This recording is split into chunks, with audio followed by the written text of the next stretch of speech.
I politely asked my daughter-in-law not to smoke. On Christmas Day, my son slapped me. 15 minutes later, karma arrived. I arrived at Darren and Nicole's house on Christmas evening, with a pie I had baked that morning, and the red wool scarf my husband used to wear when he still believed winter was something you faced together. The house looked perfect from the outside, white lights aligned like they had been measured with a ruler, wreath centered on the door as if symmetry itself could keep trouble out. Inside, everything shined the way homes do when they are prepared for photographs, not for people. I stood there for a second longer than necessary, adjusting my grip on the pie, already feeling like I had brought the wrong thing to the wrong place. Nicole opened the door, looked down at what I was holding, and her smile stopped halfway to her eyes. "Homemade again?" she said, not bothering to lower her voice. "You really don't ever change, do you?" I stepped in, without answering, because answering only ever made things worse, and Darren took the pie from my hands, like it was something he needed to put somewhere out of sight. "Just put it on the counter and sit down." "Mom," he said quietly, the way people speak when they are already irritated, "let's not make tonight harder than it needs to be." That sentence told me exactly where I stood. I was not a guest, not family to be welcomed, but an inconvenience to be managed. I did as I was told, set my coat on the chair I was apparently allowed to use, and sat down with my hands folded like a child, waiting to be corrected. The living room smelled like pine and cinnamon candles, strong enough to make my chest tighten just a little, and I felt the familiar ache in my lungs that never quite leaves anymore. I cleared my throat softly, more out of habit than complaint, and Nicole's head snapped toward me with a look that said my body was already doing something wrong. She did not ask if I was okay. She just turned away, as if the sound itself offended her. Darren busied himself adjusting the music, avoiding my eyes, already choosing peace with his wife over peace with his mother, even in these smallest moments. I had rehearsed a simple request in my head during the drive over, something polite, something reasonable, because my doctor had been clear and I had learned the hard way not to ignore him. I planned to say it gently, after dinner perhaps, when everyone was calm, but the words stayed stuck behind my teeth, because the room made it clear that even breathing required permission. Nicole moved around the space like she owned not just the house but the air in it, straightening decorations that were already straight, glancing at me as if checking whether I was still where I belonged. I felt small in a way that had nothing to do with age and everything to do with being tolerated instead of loved. I had raised Darren to say please and thank you, to stand up when someone entered the room, to know that respect was not something you turned on and off depending on who was watching. Sitting there, listening to him laugh at something Nicole whispered, I wondered when exactly that version of him had slipped away. My chest tightened again, and I took a slow breath, reminding myself that this was just a visit, just one night, and that I could endure it the same way I had endured so many other things, by staying quiet. If you are listening to this, and you have ever felt that same tightening, that moment where you realize you are present but not wanted, I want you to know that your feelings matter. And if you feel that justice deserves celebration, smash that hype button and let stories like this stay alive, echoing far, far away, because your support helps bring understanding and love to those who deserve it. And it reminds people like me that we are not invisible. Thank you so much for listening, and please keep listening. Nicole reached into her purse and set a pack of cigarettes on the coffee table like a deliberate choice, not an accident, the plastic crinkling loud enough to feel like a challenge. She glanced at me, then away, as if daring me to say something. I felt the weight of my doctor's words pressing against my ribs, the warning about smoke and lungs, and how damage does not need much encouragement to get worse. I opened my mouth, then closed it again, because the room had already taught me that speaking came with consequences. Darren noticed the cigarettes and said nothing, which was its own kind of answer. I watched Nicole tap one out and hold it between her fingers without lighting it yet, waiting, testing how far she could go. My throat burned, and I swallowed, telling myself I could handle a little discomfort for the sake of keeping the peace, because that had been my role for years. Still, something inside me shifted when she placed that pack there so deliberately, not hidden, not apologetic, but bold as if my comfort and my health were less important than her right to do whatever she pleased. I looked around the room, at the framed photos of holidays past where my face appeared smaller each year, edged closer to the margin, until finally I was barely there at all. The house was warm, the decorations flawless, but the air felt thin.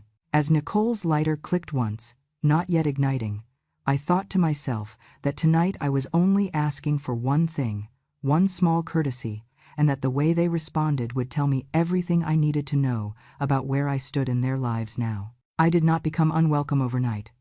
It happened slowly, through a series of moments so small that each one could be explained away, until one day I realized that everything I was had become an embarrassment to them.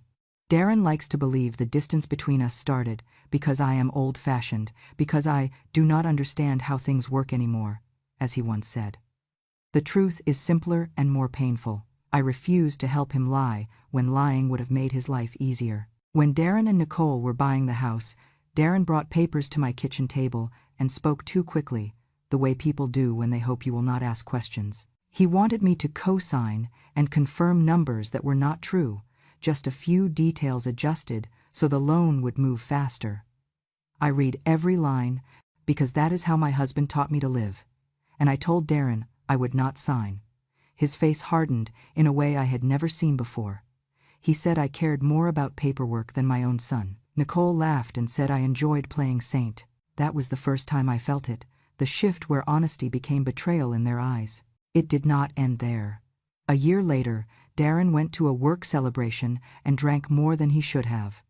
He called me late, his voice loose, insisting he was fine to drive.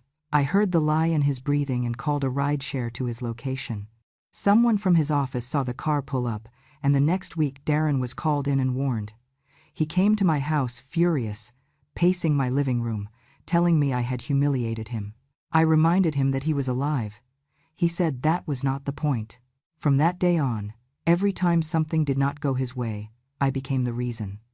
They wanted my protection, but only if it stayed invisible. They wanted saving without truth, help without consequence. Nicole's resentment grew quieter but sharper. She built her life online, photos of church on Christmas morning, captions about gratitude and blessings, the image of a moral family. In reality, she smoked in the house, cursed when she was angry, and treated kindness like a weakness. Once, when I asked gently if she could smoke outside because my lungs were not what they used to be, she stared at me as if I had insulted her mother. Later, I heard her tell Darren that I looked down on her, that I thought I was better than them. All I had done was ask for air.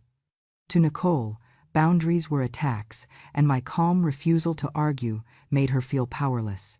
She could not control me, and that frightened her. What they never understood was that my silence was not approval. I did not argue because arguing had never changed them. I did not apologize when I was not wrong, and that made Nicole furious. She wanted tears, begging, proof that she mattered more than my principles. Instead, I gave her steadiness, and she interpreted that as judgment. After my husband died, a lawyer came by to review documents. Nothing dramatic, nothing I announced. Darren noticed and asked what I was hiding. I told him I was not hiding anything, only holding on to what needed to be kept safe. He scoffed and said I was being dramatic again. From then on, there was an edge to every conversation, a sense that I was something to be managed rather than loved. The deepest wound was realizing that my values were the real offense. I believed in truth even when it was inconvenient, in protecting people even when they hated you for it, and in respect that did not depend on performance. Darren and Nicole wanted the appearance of goodness without its cost. Every time I refused to pretend, I reminded them of what they were not living up to. So they shrank me, spoke over me, treated my presence like clutter. By the time that Christmas came, they no longer saw me as Darren's mother or as a woman who had carried a family for decades. I was a liability to their image, a reminder of rules they wanted to forget. And that is why they hated me, not because I was cruel, but because I would not lie for their comfort. Nicole turned the music up just enough to make conversation feel optional. The song was cheerful, all bells and soft voices, the kind meant to suggest warmth without requiring it. She lit a candle and moved it an inch to the left, then another to the right, adjusting the table as if perfection could be arranged by hand. I watched her work, noticing how every movement was deliberate, how she wanted the room to look like something other people would envy. Darren hovered nearby, nodding at her decisions, checking his phone, present in body but absent in responsibility. I sat where I had been placed and reminded myself that I was here because they wanted me to be here, or at least because they wanted something I still represented. The irony was that they needed me more than they admitted, and yet they treated me like a favor they regretted granting. When Nicole handed me a stack of napkins, I folded them the way I always had, careful and neat, the way my mother taught me when hosting meant caring about the people at your table. Nicole watched for a second, then reached over and refolded them, sharper, tighter. "No, not like that," she said, her voice flat. "It makes the table look sloppy." I pulled my hands back, heat rising to my face, and nodded as if I had made some terrible mistake. Darren did not look up. He did not say my name. He did not say, "Thank you." In that moment, I understood that silence had become his shield. As long as he did not speak, he did not have to choose. And yet, he had already chosen. I tried to contribute something light, something safe, and mentioned a Christmas when Darren was little, when he insisted on sleeping under the tree because he believed Santa might come early. I smiled at the memory before I finished the sentence.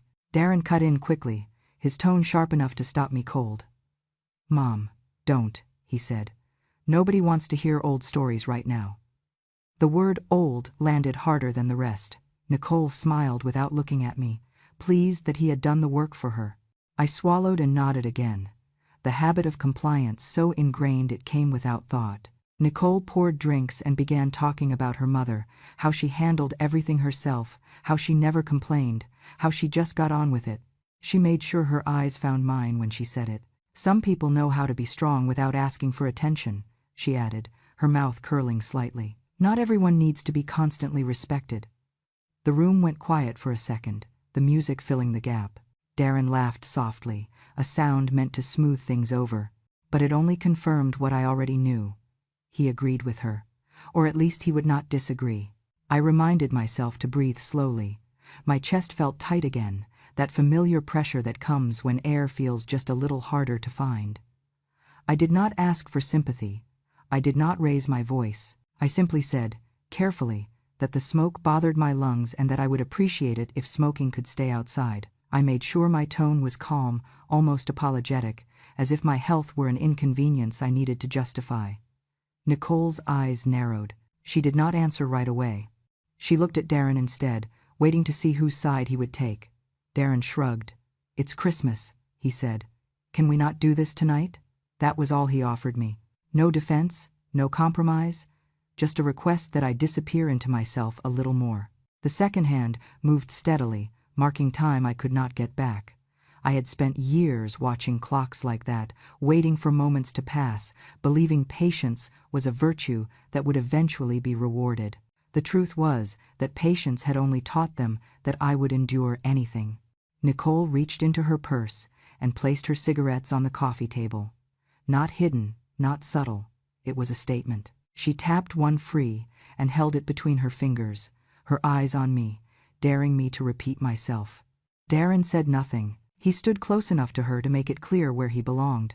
In that moment, I understood my place in their home. I was not a guest to be honored or a mother to be protected. I was a background presence, useful when convenient, ignorable when not.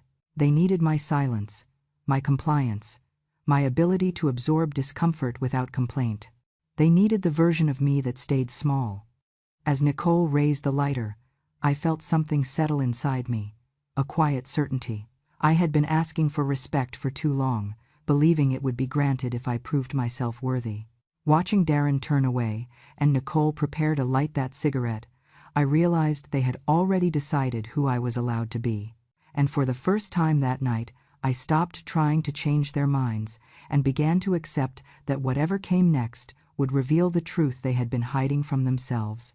By the time the guests drifted toward the backyard to look at the lights and someone mentioned checking something in the garage, the house finally went quiet in a way that felt dangerous. The music kept playing, cheerful and oblivious, but the room emptied until it was only the three of us, standing in the same space with no one left to witness what had been building all evening. Nicole moved toward the window and cracked it open just enough to claim she was being considerate. She lit the cigarette anyway, holding it close to the opening, as if that small gesture erased the smoke curling back into the room. The smell hit my chest almost immediately, sharp and familiar, and I felt my breath shorten despite my effort to stay calm. I waited a moment, hoping she would take the hint, hoping Darren would say something on his own. He did not. He stood beside her, arms crossed, watching me like I was the one testing boundaries. I spoke quietly because raising my voice had never helped, and because part of me still believed kindness might reach them if it was gentle enough.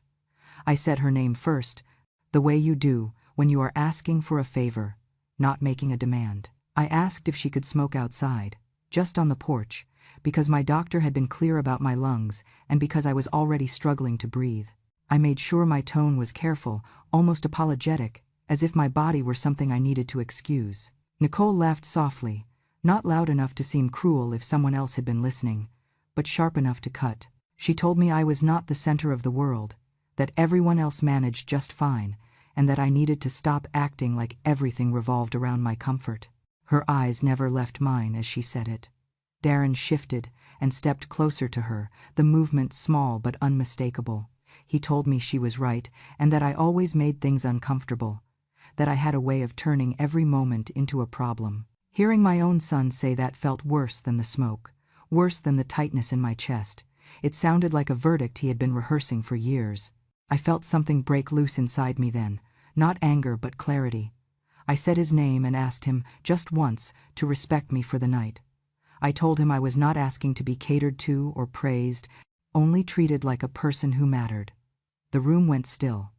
Darren's face changed in an instant, the way it does when pride gets cornered. To him, my words were not a request, but an accusation, a suggestion that he had failed. He did not hear a mother asking for dignity. He heard a challenge to his authority, a reminder of obligations he did not want to carry. The next moment came too fast to stop. His hand struck my face with a force that sent a ringing through my head and a taste of metal into my mouth. I stumbled but did not fall. The pain was sharp, but the shock was sharper. Nicole did not move. She watched, expression cool, and said that this was what happened when I insisted on playing the good person, that I always loved pretending to be the victim. I stood there with my ears buzzing, feeling the heat spread across my cheek, and waited for the tears that usually followed moments like that. They did not come. What came instead was a hollow stillness. The hurt was real, but it was not the worst part. The worst part was understanding, finally and completely, that Darren had made his choice long before his hand ever touched my face. He had chosen comfort over conscience, pride over compassion, silence over protection. In that moment, he was no longer my son in the way I had held him all these years. He was someone else entirely, someone willing to hurt me to prove something to himself and to his wife. I looked at him, really looked at him, and felt the last of my pleading drain away. My voice was steady when I spoke, softer than the music still playing in the background, and I told him that he had made his decision. I did not raise my voice or accuse him. I simply stated the truth as it stood between us. That was when I knew that whatever happened next would not be about asking anymore. It would be about accepting what he had chosen and responding in the only way left to me. I went into the bathroom and closed the door gently behind me, not because I was afraid of them, but because I needed a moment where their voices could not reach me. The mirror caught my face under the harsh light, and I barely recognized the woman looking back. My cheek was already darkening, a clear outline forming where Darren's hand had landed. I ran cold water and pressed a cloth against the skin, not to hide the mark, but to steady myself. My hands were shaking, but my mind was not. Something had shifted, and for the first time in years, I was not trying to fix anything. I was simply acknowledging what had happened. I took a slow breath, the kind my doctor had taught me to take when my lungs tightened, and I listened to my heartbeat until it slowed enough for me to think clearly. I reached into my purse and took out my phone. I did not call the police. I did not want chaos or shouting or explanations that would be twisted against me. I wanted a record, a timestamp, something that could not be argued away later as a misunderstanding or an emotional exaggeration. I scrolled to the number I had not needed to use in years, the after-hours line for the trust administration office that handled my late husband's estate. The voicemail picked up after 2 rings, calm and professional, exactly what I needed. I stated my full name, the address, and the time. I said clearly that I had been physically assaulted in the residence and that I was requesting immediate activation of the protection clause. I did not raise my voice or add emotion. I simply told the truth and ended the call. The confirmation tone felt heavier than any apology I had ever hoped to hear from my son. Next, I opened my camera and took photographs of my face from different angles, making sure the redness and swelling were visible. It felt strange, documenting my own pain like evidence, but I reminded myself that facts mattered more than feelings in moments like this. I placed the phone back in my purse beside the folded medical note my doctor had given me weeks earlier, the one that explained my lung condition and the strict instruction to avoid smoke. I had brought it with me without knowing why, a habit formed from years of being told I was overreacting. Now it sat there quietly, waiting to be seen. When I stepped back into the hallway, Darren and Nicole were still in the living room. Darren would not look at me. Nicole leaned against the counter, cigarette between her fingers, her expression bored, as if this were already behind us. No one spoke. I did not say a word either.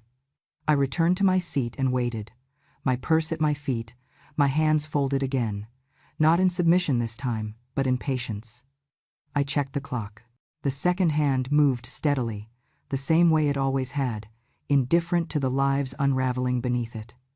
Each tick felt deliberate, as if time itself had finally chosen a side. The doorbell rang 15 minutes later. Darren frowned and stood up abruptly. "Who is that now?" he muttered, irritation laced with uncertainty. Nicole scoffed and followed him to the door, clearly expecting nothing more than a neighbor or an inconvenience she could dismiss. When the door opened, the air in the room changed. 2 people stood on the porch, composed and professional, one holding a leather folder, the other carrying a small case. They introduced themselves calmly, stating their names and their affiliation with the Trust Administration Office. Darren's confusion deepened, his eyes flicking toward me for the first time since the bathroom. Nicole laughed under her breath and said that this was ridiculous, that I had called people to scare them. Her confidence faltered when the woman stepped forward and addressed me directly, using my name with a respect I had not heard in that house all night. She explained that they were there, at my request, that I was listed as the trust protector for the family property, and that they were authorized to deliver documentation and assess the situation. Darren opened his mouth to interrupt, but no sound came out. He looked at me like he was seeing a stranger, someone he had underestimated for far too long. I remained seated, my voice steady when I confirmed who I was. I did not explain myself or justify my actions. I simply acknowledged their presence and invited them inside. The folder was opened, papers laid out neatly, and the words that followed were precise and unemotional. They were there because a condition had been breached. They were there because a call had been made and recorded. They were there because what Darren had done was no longer just a family matter. As they spoke, I felt something I had not felt in years settle over me. It was not triumph or relief, it was certainty. For the first time that night, I was not asking for respect. I was standing inside it. They did not raise their voices, and that was what made the room feel smaller. The woman from the Trust Administration Office opened the folder and spoke as if she were explaining something ordinary, the kind of thing she likely explained every day. She said the house was not owned by Darren and Nicole in the way they believed. It was part of a family trust established by my husband years before he died, created to preserve the property and protect the people living in it under specific conditions. Darren stared at her as if she were speaking another language. Nicole folded her arms, her jaw tight, waiting for the part where someone apologized and left. That part did not come. The man beside her explained that Darren and Nicole had been granted conditional residency. They were allowed to live in the home as long as certain standards were met. Standards meant to ensure safety, respect, and lawful behavior. My husband had believed that love did not mean absence of boundaries. He had believed that family should be protected from harm, even harm that came from within. Darren shook his head and interrupted, his voice sharp and defensive, saying that he was the son, that this was his family home, that there had to be some mistake. The administrator did not argue. She simply repeated that legal relationships did not change facts. Being a son did not override the terms of a trust. Nicole laughed again, louder this time, and said they were blowing things out of proportion, that families argued and that no one was hurt. The man looked at her calmly and said that physical assault against a senior resident was considered elder abuse, regardless of intent or explanation. He added that health and safety provisions were not suggestions.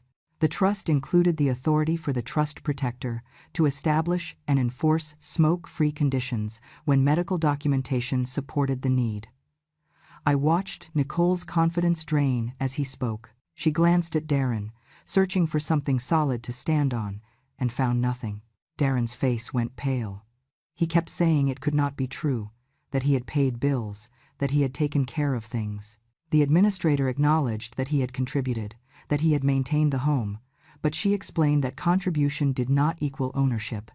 The trust had quietly covered insurance, taxes, and long-term maintenance, exactly as my husband intended. Darren looked at me then, truly looked at me, as if a curtain had been pulled back too fast. "You knew," he said, his voice cracking. It was not a question. I did not answer right away because I wanted to choose my words carefully, the way I always had. I told him that I had not hidden anything, that I had simply respected his father's wishes. I had believed Darren would grow into the responsibility that came with generosity.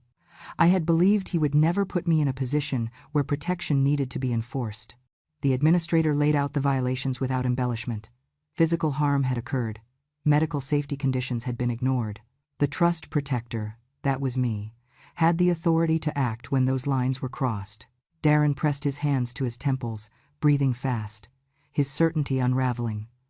Nicole tried to speak, tried to argue that this was an overreaction, that I was dramatic, that I had always exaggerated. Her words floated in the air and fell to the floor unheard. For the first time since I had walked through that door, no one was listening to her. Darren looked at me again and said my name the way he used to when he was a child, soft and confused. He said I could not do this to him. I stood slowly, my cheek still aching, my lungs still tight, but my spine steady. I told him that I was his mother and that nothing would ever change that. Then I told him the rest, the part that mattered most. I said that being his mother did not mean accepting violence or silence. It did not mean sacrificing my safety so he could feel powerful. I told him that he was my son, but that tonight he had chosen to act like a stranger. The words hung between us, heavy and final. Darren's shoulders sagged as if something essential had slipped out of reach. Nicole said nothing. The administrator gathered the papers neatly and explained the next steps, the timeline, the process, all of it delivered with the same calm professionalism. I listened, nodding when appropriate, not because I was eager for punishment, but because clarity had finally replaced confusion. As they spoke, I felt grief for the boy I had raised and resolve for the woman I had become. The house was quiet again, but this time the silence belonged to me. The administrator slid a document across the table, aligning it carefully, as if precision itself mattered. She explained that Darren and Nicole's right to remain in the house was being temporarily suspended due to a verified breach of the trust's conditions. The words were calm, measured, impossible to argue with. 72 hours were granted for them to vacate while the situation was formally reviewed, with the possibility of permanent removal depending on compliance and further findings. There was also a clause about no contact, activated automatically when physical harm had been documented. Darren stared at the paper as if it were written in disappearing ink. Nicole's mouth opened, then closed, the first sign that her certainty had begun to crack. The man beside the administrator continued, explaining that during the suspension period, all trust-funded expenses related to the property would be paused. Insurance coverage, property tax payments, scheduled maintenance, everything would stop until residency rights were resolved. He said it the way someone reads a weather report, not cruel, just factual. Darren looked up sharply at that. He said he had paid those things, that he had always handled the bills.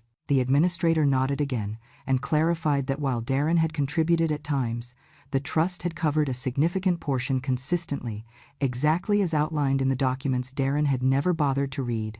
The silence that followed felt heavier than the blow I had taken earlier.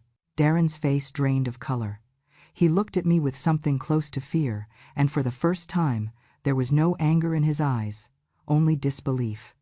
He asked if it had really been me all these years, if I had been paying, if I had been the reason things never collapsed when they should have. I shook my head slowly, not to deny his question but to correct it. I told him it had not been me. It had been his father, who had planned carefully so his son would have help without shame, support without dependency. I told Darren his father had wanted to give him a foundation, not a throne. He had never intended generosity to become a shield for cruelty. Nicole let out a sharp breath and turned on Darren, her voice rising in panic rather than confidence. She said he had told her the house was his, that everything was handled, that there was nothing to worry about. She accused him of lying to her, of putting them in this position. Darren snapped back that she was the one who pushed, the one who never let anything go, the one who insisted on proving dominance over his mother. The words spilled out fast and ugly, years of resentment breaking through the surface. I watched them argue like strangers, the unity they had wielded against me dissolving under pressure. The administrator cleared her throat gently and reminded them that this was not a negotiation. The terms were clear, the violations documented, the timeline set. Darren tried to protest again, saying families fought, saying mistakes happened, saying this should stay inside the home. The administrator replied that violence stopped being private the moment it occurred. Nicole sank into the couch, her bravado gone, staring at the floor as if answers might be written there. Darren stood frozen, the weight of consequences finally settling on his shoulders. I felt no triumph watching them unravel. What I felt was a quiet confirmation that my years of endurance had not been meaningless.